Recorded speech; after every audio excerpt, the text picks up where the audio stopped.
Hello guys, and welcome back to the channel. In today's video I'll be previewing the massive elimination final between Geelong and Collingwood at the Gabba on Saturday night. Now if you haven't watched these previews before, and if the birds stop fighting on my roof, we'll get into this. But again, if you haven't seen these before, I go through their home and away fixture throughout the year. So in this case it was round 7. Collingwood defeated Geelong 57-35 at Optus. I go through sort of what happened in that game, any big moments. And then I go through how the Cats can win on Saturday night, as well as the Pies. And then I give my prediction. So if we go all the way back to round 7, it was the first week in the Perth hub. The two Perth teams had returned home, as well as Collingwood and Geelong, and they stayed about a month over there. And as I said, Collingwood got the job done by 22 points.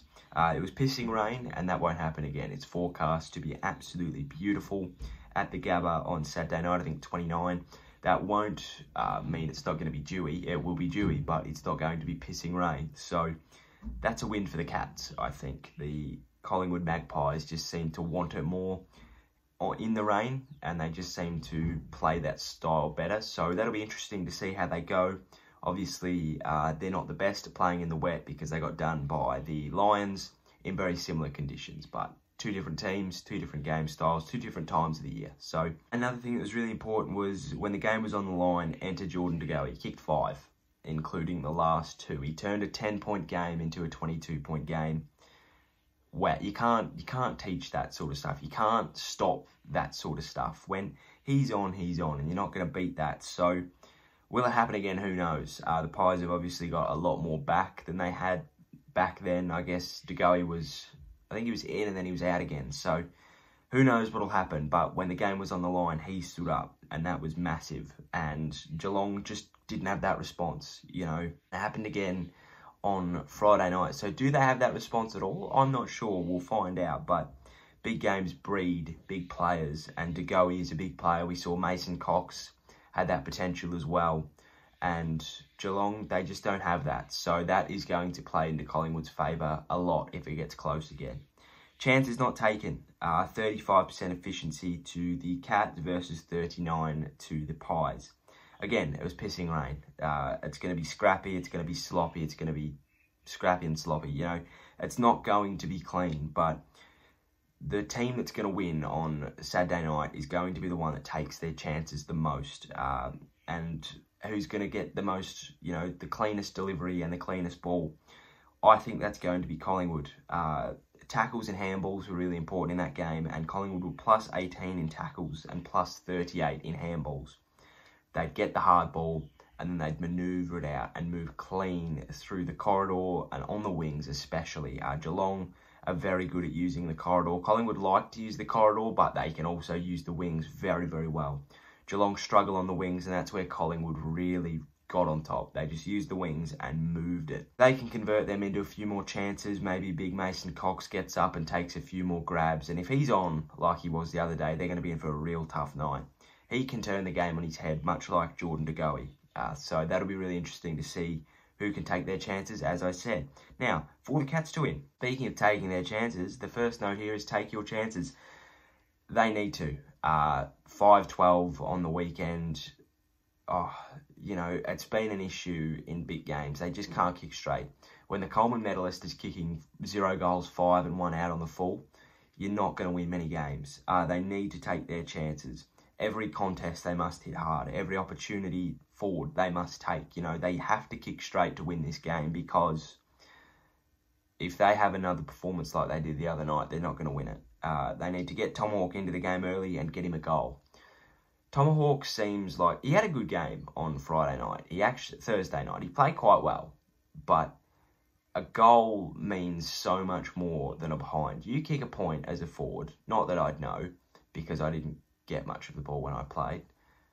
That's a very sad realisation, but you know, you kick a goal as a forward, you're in the game. Your confidence grows. You then take the next mark. You know, you're like King Kong sort of thing. Like, you can be towering buildings if you want in Chicago, but no, it was in New York. Don't worry. I always thought the Empire State Building was in Chicago. Anyway, we move on. You know, you get him a goal and he's in the game. He just was low on confidence the other night. He still did all right, but You can't kick a goal, you know, you can't win a game as a forward. So they need to get him into the game early and get him a goal. If he kicks the first goal, it's going to be on. Put their defence under pressure. We saw that they were able to withstand a fair bit of pressure on Saturday night, Collingwood. They were able to, you know, get it out in tough moments, but they were also really reckless under pressure. They gave away free kicks. Whether they were there or not, that's up for debate, but they put themselves in positions to give away free kicks in front of goal, and that is not one you want to be in when you're up by 3 points. So they need to put their defence under pressure, Geelong do. They need to make sure that every ball is either marked or brought to ground and swamped on. Brian Myers played a shocker. He needs to get into the game.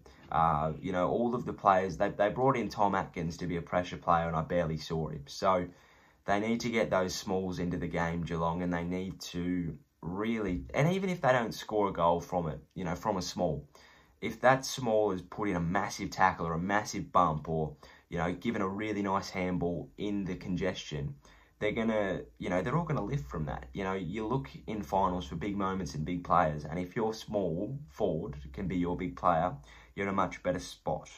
Men's pressure all game. Collingwood had a real knack to get some clean footy on Saturday night, and that was West Coast's fault. They let the game out a little bit, they all pushed forward, and then it rebounded over the top, and they're out. Geelong can't let them do that, because if they do that at the Gabba, where it's, you know, a lot better than, it's a lot smaller than Optus, they're going to win the game by a lot more than a point.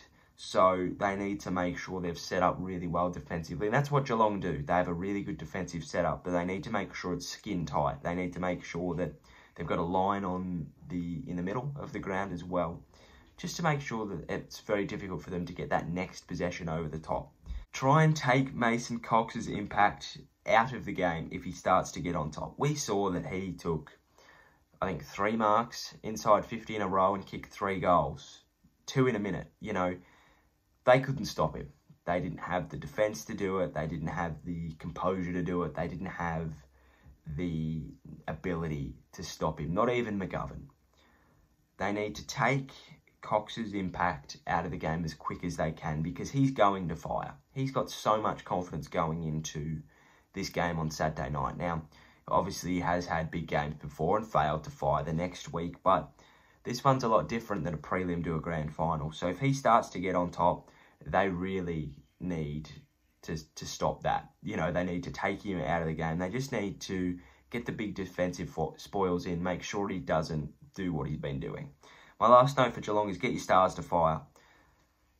Their stars never looked like winning the game on Thursday night. Except for Dangerfield's running goal and Bruce absolutely losing his proverbial, they never looked like winning that game. Selwood didn't fire. Dangerfield didn't fire. Menegola, Hawkins, they were all question marks. Collingwood stars, however, your JDG, he kicked a massive goal to put them in front. You know, he kicked a huge goal. Adams and Treloar played really, really well. Myercheck did the same. He played a really good game. Jack Crisp stood up at the end. You know, they had people that were able to win them the game, whereas Geelong just didn't have that, and they need to get their stars to fire if they want to win the game. For the Pies to win, shore up some clearances and you will win the game. They've got a massive advantage here in the ruck. Geelong have got a ruckman, you know, ruckman. He's not a Brodie Grundy type ruckman. But they won the hit-outs by a long shot in round 8. In round 7. They won the hit-outs by a mile in round 7, but yet only won the clearances by 2. Geelong have just got that knack to bully it out. They're so bullish in the middle that they just bolt it out, and the Pies need to stop that. So if they can shore up some clearances, they're going to win the game. There's no doubt about that at all. Move quick more often. They had some very good passages of play where they would just kick, mark, handball, kick, mark, handball, kick, mark, handball, goal on the run. Awesome to watch. It was magnifique. It was so good to watch. It wasn't funny. If they do that more often, Geelong can't keep up. Geelong are a very slow, methodical team. They're very boring, but they get the job done. Collingwood need to completely flip that switch, because what Geelong do is they draw you into their game style. They move slow, you move slow. You know, monkey see, monkey do. So they need to move quick more often and use their run. They've got some runners, Crisp, Moore. He's not fast, but he can go a long way with that kick and those very long legs. Quaynor, you know, Adams, Trelaw, they can move it quick. They just need to. Use Dacos. He's got a lot of mongrel in him. He can just run all day long if he has to. And they need to use it more often. They need to stay one out and keep their forward entries direct. Geelong are fantastic at intercepting the marks, going inside 50. So they need to keep one out and they need to make sure that they are on a platter. You know, Cox did really well towering over people, but I feel like he just needs to stay one out and the forwards need to let him. To go his really good one out in the goal square, you know, he's just got that, I guess, strength to push his opponent off and take a mark. And he's able to do that. And that makes the Geelong defence drop their head. So if they can stay one out and play their forward game on their terms, it's going to be awesome. And they need to push the Tomahawk to his limit. I feel like he's either one game from breaking in a good way or a bad way. He's at breaking point. 0 goals, 5 after winning the Coleman. He's about to break. Now, if he breaks for the better, they're in trouble. But Collingwood need to push him to his limits. Take him out wide, push him into places he doesn't want to be. Make it really physical, because if he's able to play his pretty game that he likes to, he's not going to be phased. But if they make it really rough and annoying and brutal and physical, he's going to struggle. Midfield battle, I've put the drooling emoji. It's going to be good. Old blood versus new blood.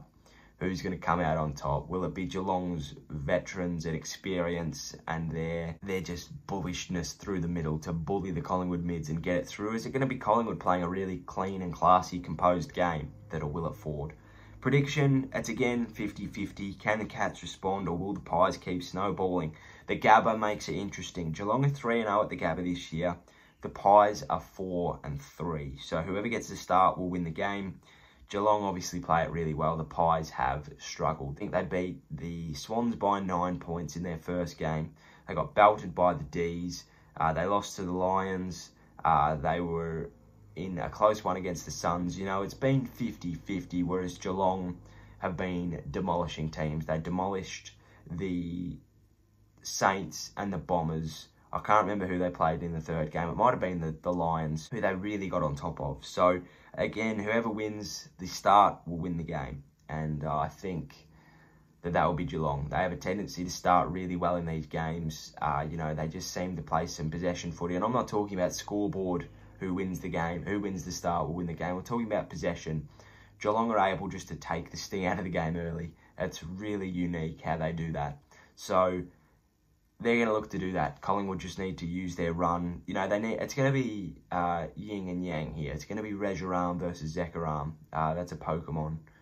It wasn't a good one, but that's how they're going to win the game. They need to play possession footy, and they need to, you know, move it slow and score off it, whereas the Pies are going to look to rebound and do the complete opposite. So it's going to be interesting. I've got the Cats by a couple of points. I think that I was pretty close, actually. I said Collingwood by 2 points. They won by a point. So hopefully that's correct again, because I love close finals games, as long as St Kilda's not in it. So yeah, look, thank you for watching. If you enjoyed, please give us a like and a subscribe down below. Hope you enjoyed today's video. Take care, stay safe, enjoy the footy this weekend. Cheerio, sayonara, and goodbye.